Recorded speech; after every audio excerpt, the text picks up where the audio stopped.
I didn't find the episode on any official archive, which was the first thing that made me uneasy. It was uploaded to a forgotten forum thread, buried deep inside an old animation board I used to browse when I was younger. The post had no username, no title beyond a string of numbers, and no description. Just a single link, and a warning underneath it that read, "Do not let anyone know you saw this." I don't know why I clicked it. At first, I thought it was just another lost media hoax.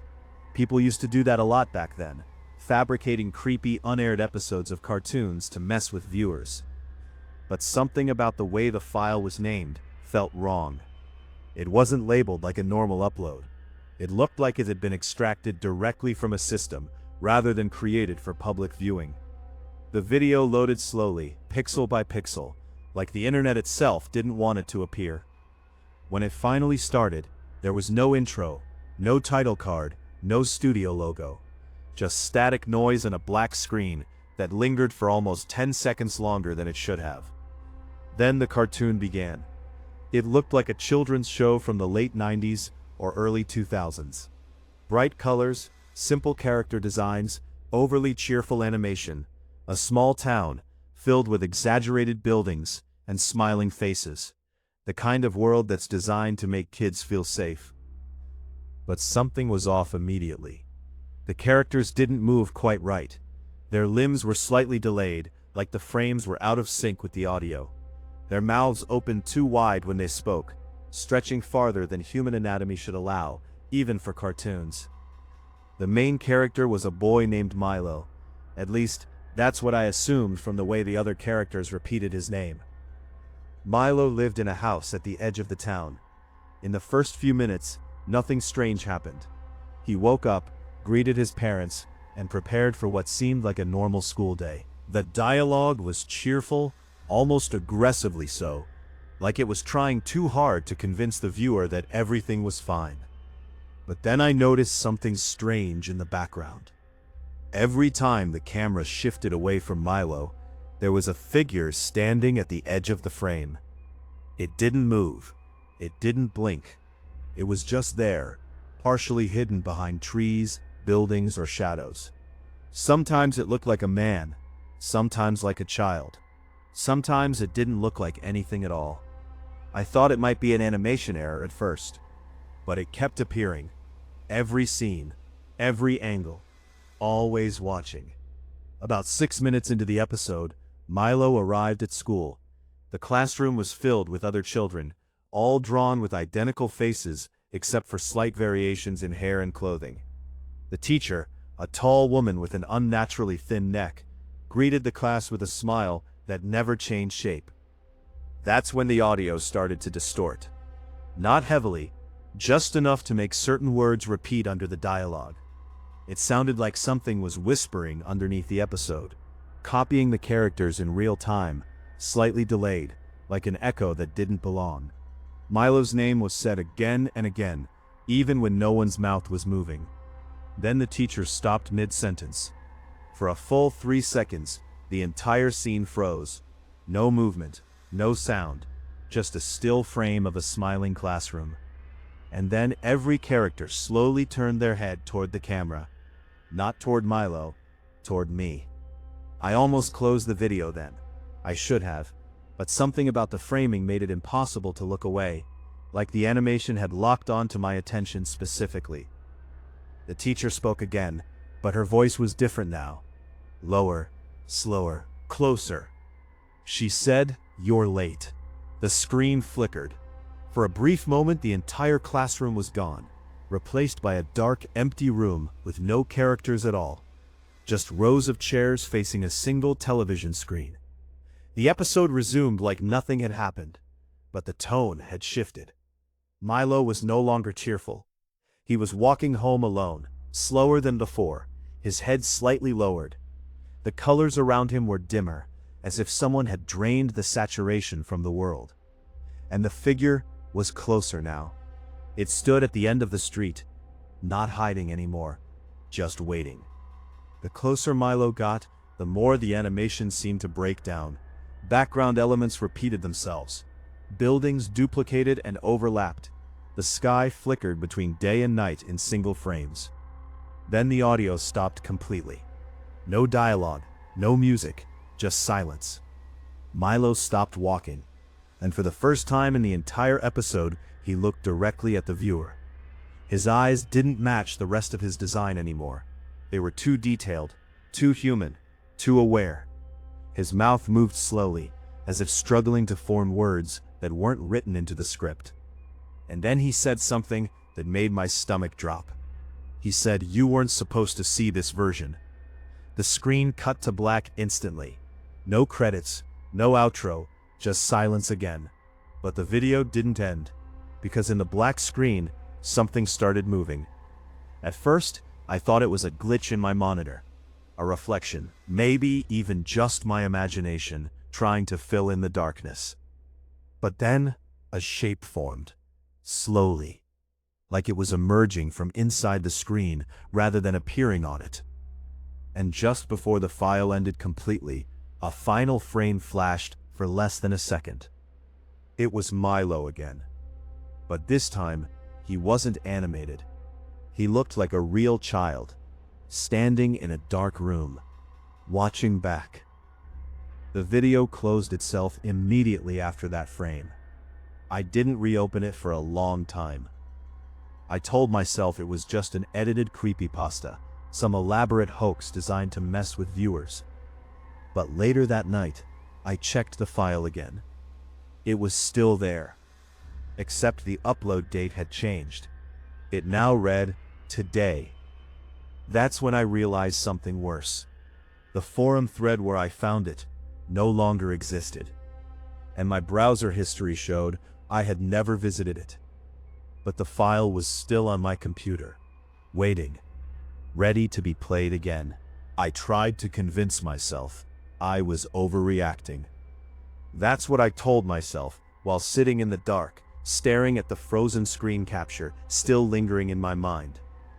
People see strange things on the internet all the time. Glitches, edits, ARGs designed to mess with perception. My brain kept reaching for explanations that felt normal, because the alternative was harder to accept. But the file wasn't behaving like anything normal. It wasn't just sitting there in a folder anymore. It had started changing properties on its own. The size would fluctuate slightly whenever I refreshed the directory. The timestamp would reset, sometimes showing the exact minute I was looking at it. And once, just once, the file name briefly changed into a string of characters that looked like a system command rather than a title. I decided to copy it onto a USB drive. That felt safer somehow, like isolating it would reduce whatever hold it seemed to have on my system. I unplugged my laptop from the internet, shut off Wi-Fi, and moved everything onto a separate device that had never been connected online. For a while, nothing happened. No changes, no distortions, just a silent file sitting on a clean drive. That should have been the end of it. But that night, I started noticing something worse. The cartoon began appearing in my dreams. Not full episodes, just fragments. Short loops of Milo walking through empty streets, always followed by that same unmoving figure in the distance. But every time I saw it, the details were sharper than before, more defined. Like my brain was reconstructing animation it had never fully processed. In one dream, Milo stopped walking and turned around. But instead of looking at me, he looked through me. Like I wasn't the observer anymore, but part of the scene. And that's when I started hearing it while awake. At first, it was subtle. A faint rhythmic sound, like static hidden behind electrical appliances. I thought it was my headphones at first, even when they weren't plugged in. Then I thought maybe it was my neighbors, or the building wiring, or some kind of interference from nearby electronics. But it always stopped when I focused on it, and started again when I stopped paying attention. The second time I opened the file, I didn't mean to. It launched on its own. No click, no prompt, no warning, just full screen playback, like it had been waiting for me to stop resisting. The episode wasn't the same anymore. It had changed. The opening sequence was gone entirely, replaced by a long stretch of black frames that lasted almost a full minute before anything appeared. When the animation finally resumed, the town was empty. No characters, no movement, no sound. Just an abandoned world rendered in bright, cheerful colors that no longer matched anything living inside it. The camera slowly moved through streets, past homes, past classrooms, past parks where swings moved slightly, even though there was no wind. And then I saw them.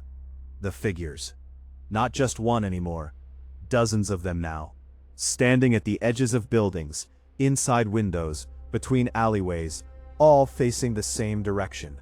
All staring at the camera, like they were waiting for something to arrive. The perspective shifted abruptly, cutting to what looked like behind-the-scenes footage. A frame that shouldn't have existed inside the episode. It showed a room. Not animated. Real. Dimly lit, filled with old monitors, playing the same cartoon in loops. In the center of the room was a desk covered in papers, sketches, and what looked like early animation drafts of Milo. But something about it felt wrong, because every drawing of Milo had been crossed out. Every single one.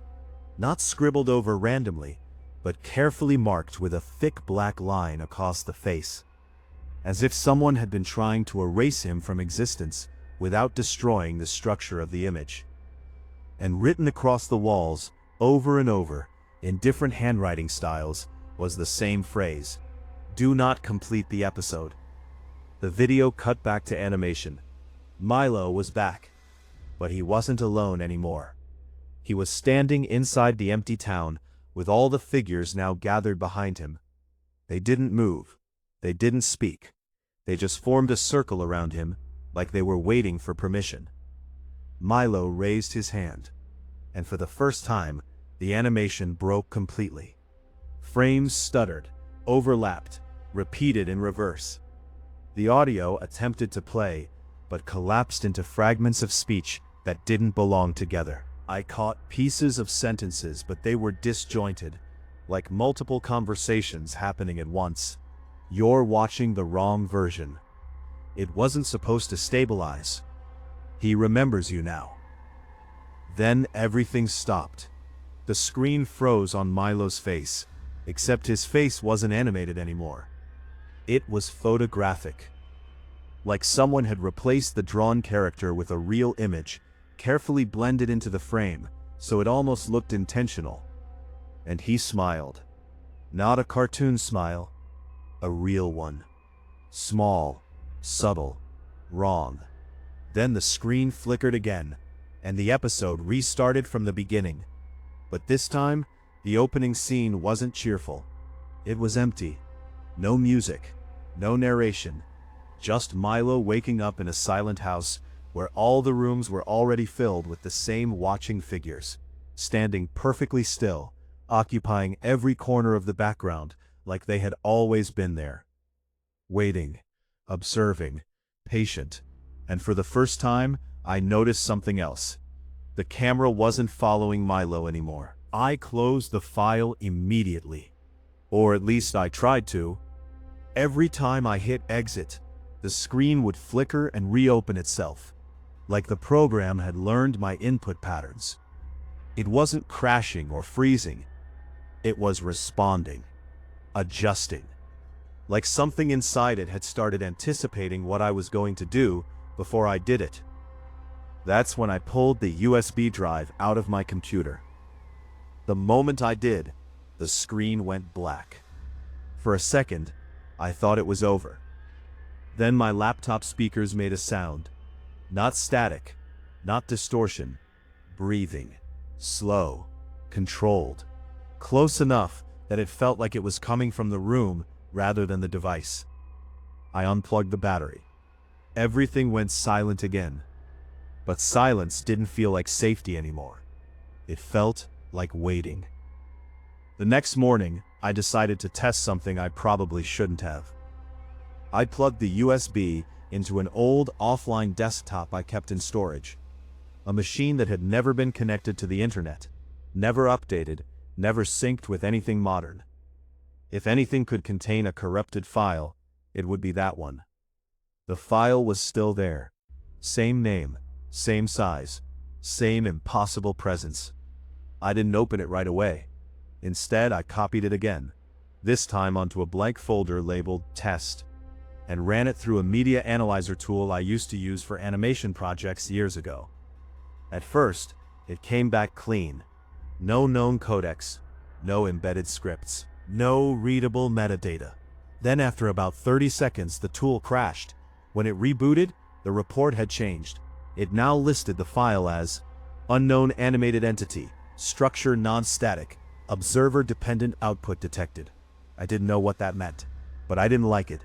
Still, I opened it again, because curiosity is just another form of denial when you're scared enough. This time, the episode didn't start with Milo. It started with something else entirely. A long sequence of frames showing what looked like an animation studio, but not the kind you'd expect. No bright desks, no creative clutter, no production energy. This place looked abandoned. Monitors were still running, but everything on them was frozen mid-render. Papers were scattered across the floor. Cells and sketches were pinned to walls in layers so thick they overlapped like skin. And in the center of the room, there was a board, covered in names, dozens of them, all crossed out, all except one, Milo. The camera slowly moved closer, and for the first time, I noticed something I hadn't seen before. The studio wasn't empty. There were people inside it, not animated, not stylized, real humans, but they weren't moving. They were sitting at desks, frozen in place, staring at screens that showed different versions of the same episode. Their eyes were open, but unfocused, like they had been paused mid-thought. Then one of them blinked, just once, and the entire frame shifted violently. The animation broke again, this time revealing something behind the studio layer, a deeper structure beneath the episode itself. It looked like a network of interconnected frames, like the cartoon wasn't a linear story, but a layered system built on top of something else. Something alive. And then, I saw it. A single frame that didn't belong. It showed a hand drawing Milo. Not digitally, not in animation software. On paper. Slow strokes. Careful lines.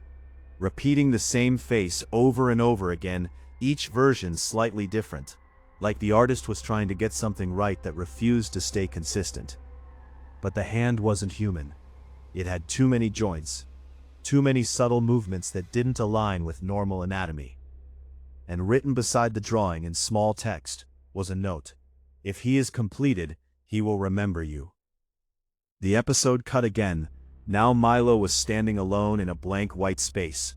No town, no figures, no background, just him. And me. Because now I could see it clearly.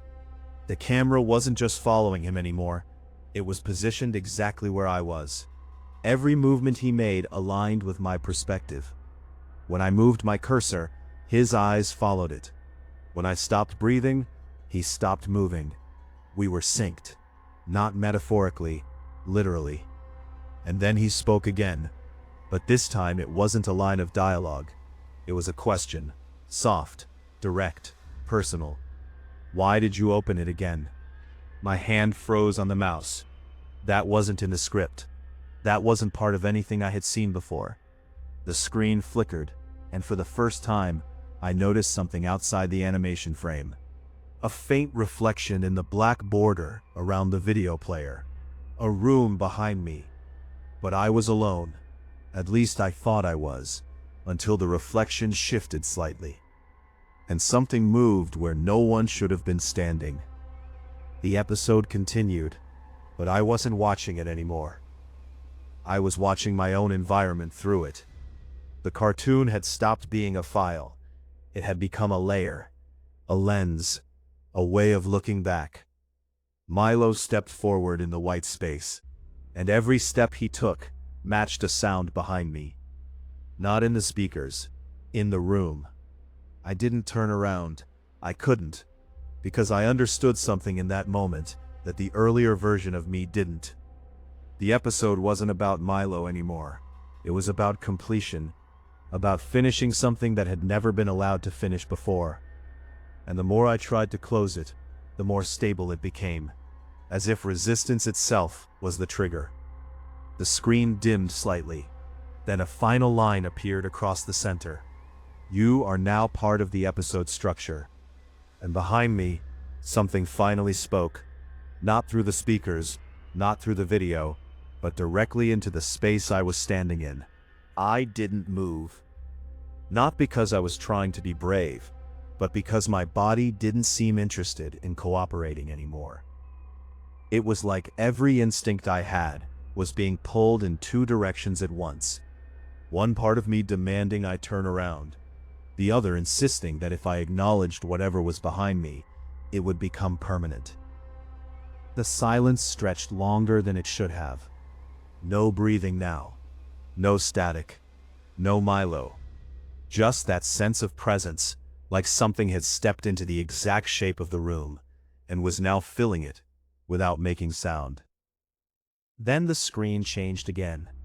The white void with Milo was gone. In its place was the studio from earlier. But it wasn't frozen anymore. It was active. People were moving. Slowly. Mechanically. Like they were following instructions they didn't fully understand. Animators were drawing frames that immediately disappeared as soon as they were completed. Others were typing on keyboards that produced no visible output. Monitors displayed the same episode I had been watching, but each screen showed a slightly different version of it, like alternate timelines of the same event, unfolding in parallel. And every version contained me. Not my face exactly, my position, my perspective, the camera angle. It had replicated my viewpoint across every monitor. Then I noticed something worse. Every person in the studio had a small tag above their head. Not names, roles. Background observer, frame stabilizer, scene anchor. And then I saw one that made my stomach drop. Unassigned viewer. It was floating above me, or at least above where I was supposed to be. The animation zoomed in toward a desk at the center of the studio. On it was a stack of printed pages, script pages. The same episode. My episode. But now I can see edits being made in real time. Lines of dialogue were changing as I read them. Entire scenes were rearranging themselves. The story was rewriting itself around the act of being watched. One of the animators suddenly stopped moving. He slowly turned his head toward the camera, toward me, and said, "You're late again." The entire studio froze instantly. Every screen went black. Every monitor shut off. Every sound cut out, except for one. A single playback window reopened on my screen. Milo was standing in the center of the white void again. But this time, he wasn't alone. There were shapes behind him now. Not fully formed, not fully drawn, just outlines trying to become something stable. And Milo looked exhausted. Not scared, not confused, tired. Like he had been repeating the same moment too many times to count. He spoke again, but his voice was no longer coming through the video. It was coming through everything. Not speakers, not headphones, just awareness. "You keep trying to leave at the wrong moment," he said. I finally forced myself to speak. "Who are you?" He paused, and for the first time, the animation didn't respond immediately. It hesitated, like it was searching through something to find the correct answer. Then he said, "I'm what's left when the episode refuses to end properly." The shapes behind him moved closer, each one flickering between forms, human, cartoon, abstract, never stabilizing long enough to be identified. I took a step back, and the room behind me finally reacted. Not with movement, with alignment.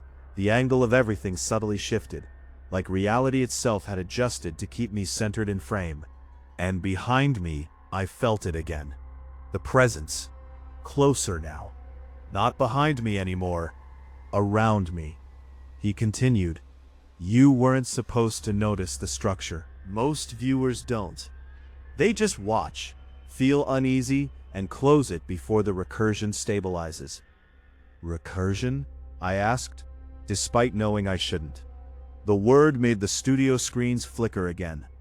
Every monitor in the white void showed the same moment now. Me speaking, me reacting, me becoming part of the playback. Milo nodded slowly. Yes, he said. Every time someone watches it all the way through, it tries to resolve into a complete episode. But it can't. So it uses the viewer as a missing frame. I felt my throat tighten. That doesn't make sense. It doesn't have to, he replied. It only has to be observed consistently enough to become real. The shapes behind him stopped moving. All at once, like they were waiting for something. Milo looked past the camera, not at me, through me again, and said, "You already finished watching it once." My vision blurred for a second. Not visually, structurally, like my memory was trying to load something that didn't exist in sequence. I remembered the beginning, the file, the episode, the figure in the background. But now there were gaps, missing frames in my own recollection, moments I couldn't place anymore. Milo stepped forward, and the white void cracked slightly, like glass under pressure. We tried resetting it, he said. Every time it stabilizes, it reappears somewhere else, a different file, a different format, a different story, pretending not to be itself. The studio behind me flickered back in. But it wasn't the same anymore. The people were gone. Only chairs remained, still facing empty screens. All of them playing Milo looked directly into the camera one last time. And his voice softened, almost apologetic. "The episode doesn't end," he said. "It just finds a new viewer to replace the missing frame." The screen began to collapse inward, not fading, compressing, like the entire video was folding into a single point of existence. And in that shrinking space, I saw something I wasn't supposed to see. A final frame.